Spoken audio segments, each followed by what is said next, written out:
Doctor Babasaheb Ambedkar एका ठिकाणी म्हणतात, तुम किताबों के सामने झुक जाओ, ये तुम्हारे सामने दुनिया झुका देगी.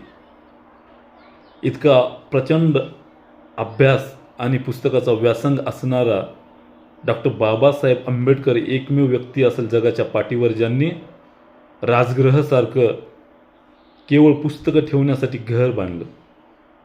आणि हीच व्यक्ती वर्गाच्या बाहेर बसून इथली मनुवादी संस्कृती, मनुवादी विचारधारणा, मनुवादी परंपरा यांना वर्गाच्या बाहेर बसवली आणि प्रचंड विद्यार्थीकालीन शालेय शिक्षण घेत असताना विद्यार्थी दशेमध्ये प्रचंड हिणवलं, प्रचंड त्रास दिला.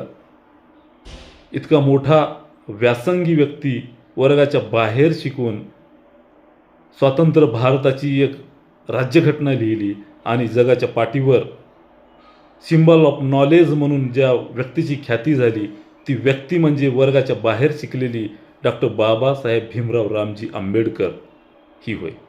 त्यांची आज 134वी जयंती. या जयंतीनिमित्त यांच्या विचारधारेला, यांच्या स्मृतीला खूप खूप असं अभिवादन करतो. जयंतीच्या तुम्हा सगळ्यांना अशा सदिच्छा देतो. जय भीम, जय शिवराय.